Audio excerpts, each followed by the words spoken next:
اعوذ باللہ من الشیطان الرجیم بسم اللہ الرحمن الرحیم۔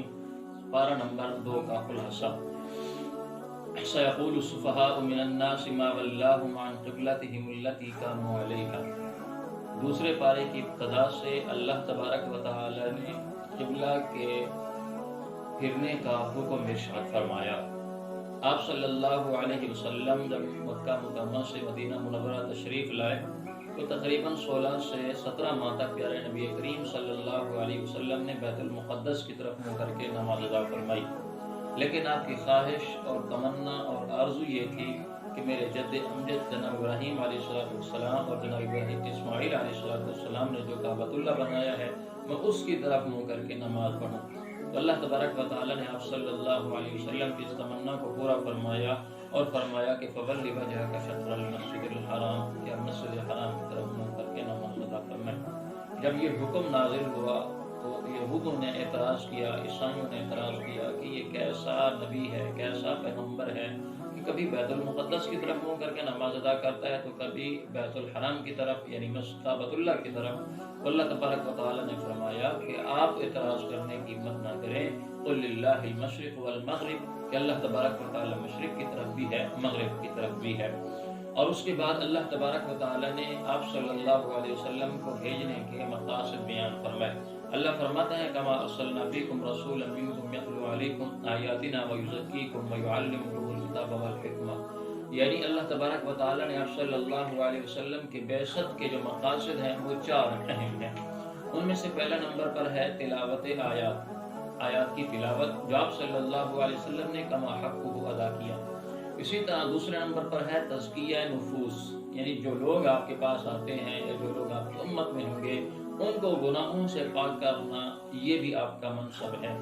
اور تیسرا مقصد آپ صلی اللہ علیہ وسلم کے بھیجنے کا وہ کتاب اللہ کی تعلیم تھی، اور یہ بھی آپ صلی اللہ علیہ وسلم نے کما حق ادا فرمایا۔ اور چوتھا مقصد ہے حکمت کی تعلیم، آپ صلی اللہ علیہ وسلم نے اس کے اندر بھی کسی قسم کا طریق نہیں کیا۔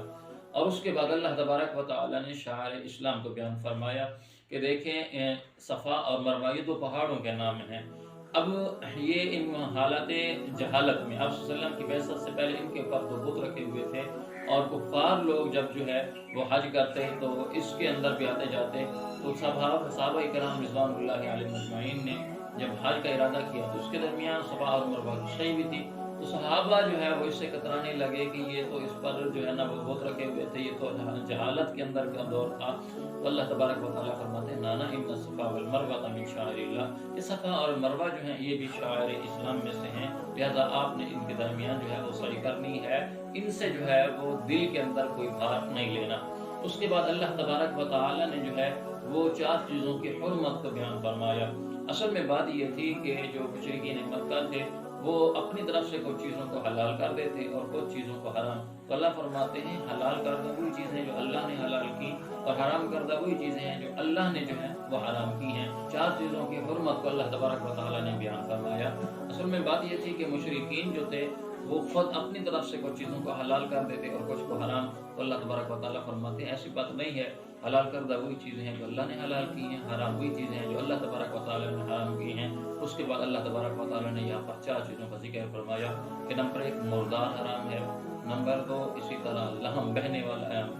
خون حرام ہے، اور اس کے بعد خنزیر کا گوشت حرام ہے، اور وہ چیز جو غیر اللہ کے نام پہ دی جائے وہ بھی حرام ہے۔ اس کے بعد اللہ تبارک و تعالیٰ نے جو ہے وہ قصاص کے فائدے کو بیان فرمایا کہ وَلَكُمْ فِي الْقِصَاصِ حَيَاةٌ يَا أُولِي الْأَلْبَابِ لَعَلَّكُمْ تَتَّقُونَ، کہ اگر آپ لوگ غور کریں یہ جو قصاص ہے، بدلہ ہے کہ جو بندہ ایک کو قتل کر دے تو بدلے میں اسی کو قتل کیا جائے، تو در حقیقت اس میں دونوں کی زندگی ہے۔ جب قاتل کو معلوم ہو جائے گا کہ اگر میں نے کسی کو قتل کیا تو اس کے بدلے میں میری موت اٹل ہے، یقینی اور لازمی ہے، تو وہ خود بخود دوسروں کو قتل کرنے سے باز آ جائے گا، تو اس سے دونوں کی زندگی محفوظ ہو جائے گی۔ اس کے بعد اللہ تبارک و تعالی نے وصیت کے بارے میں حکم ارشاد فرمایا کتب علیکم اذا حضر احدکم الموت ان ترک خیرا الوصیۃ للوالدین والاقربین بالمعروف حقا علی المتقین۔ اس آیت میں اللہ تبارک و تعالی نے وصیت کا حکم دیا کہ دیکھیں جو بہت بندہ فوت ہونے والا ہو وہ اپنی موت سے پہلے جو ہے وہ وصیت کرے رشتہ داروں کے لیے بھی کہ فلاں کو یہ آیت جو ہے وہ جو وراثت کے احکام ہیں اس آیت سے ان کے نزول سے یہ پہلے کا مسئلہ ہے کہ پہلے یہ ہوتا تھا کہ آدمی جو ہے جب فوت ہو گیا تو اس کا سارا ورثہ اس کے بیٹوں کو مل جاتا، تو اللہ تبارک و تعالیٰ نے یہ حکم ارشاد فرما دیا۔ لیکن اس کے بعد جب سورہ نساء کے آیات نازل ہو گئی جس میں اللہ تبارک و تعالیٰ نے ہر رشتہ دار کے حقوق کو مکمل تفصیل سے بیان فرما دیے، اب یہ جو فرضیت والا اس کا حکم ہے وہ اب باقی نہیں رہا۔ اس کے بعد اللہ تبارک و تعالیٰ نے روزے کی فرضیت کو بیان فرمایا، یا ایھا الذین آمنوا کتب علیکم الصیام کما کتب علی الذین من قبلکم لعلکم تتقون۔ ایمان والو روزے تم پر فرض کیے گئے ہیں، اور روزہ ایک ایسی عبادت ہے کہ صرف آپ کی امت کے لیے خاص نہیں ہے بلکہ جتنی پہلی امتیں تھیں ان کے اندر بھی روزہ تھا۔ لیکن روزے کی جو ہے وہ طریقہ کار ہر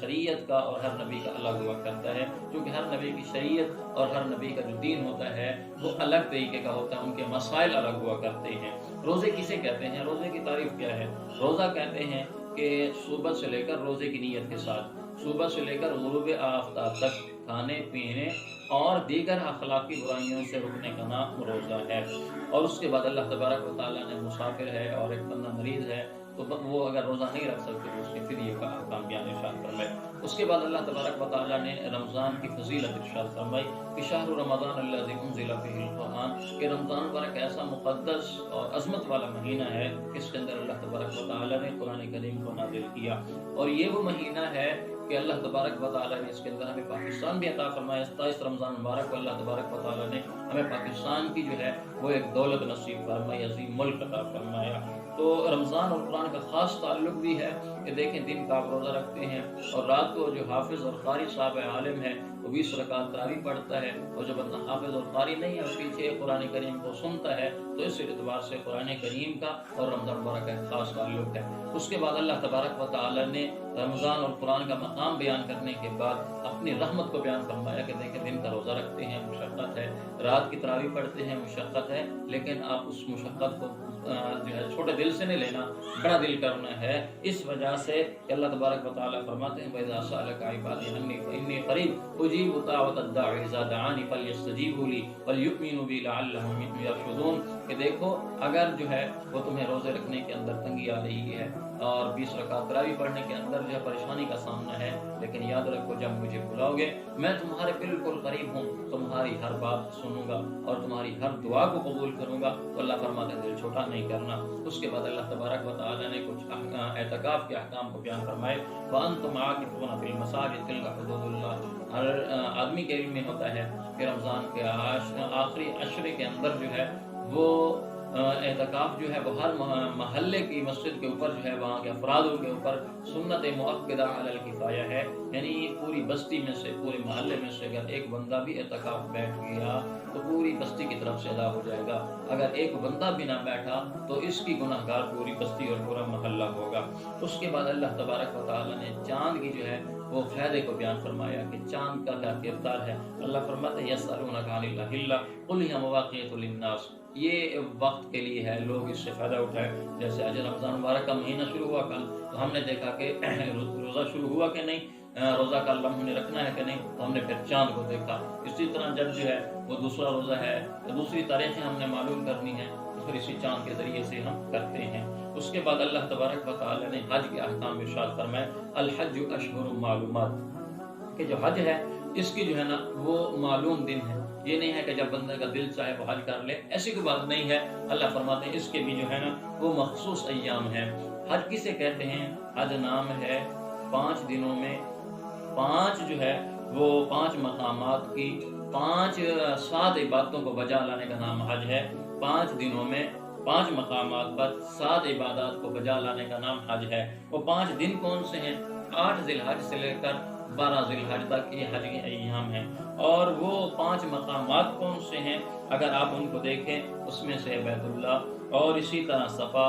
مروہ، منی، مزدلفہ اور عرفات، یہ 5 چیزیں ہیں۔ اور حج کی 7 عبادتیں کون سی ہیں وہ بھی آپ دیکھ لیں۔ احرام ہے، یعنی احرام کسے کہتے ہیں؟ 2 انسلی ہوئی چادروں کا پہننا، طواف کعبۃ اللہ کا طواف کرنا، صحیح جو میں نے ابھی عرض کیا کہ صفا اور مروہ کے درمیان دوڑنا، اور اس کے بعد جو ہے وقوف عرفہ ہے،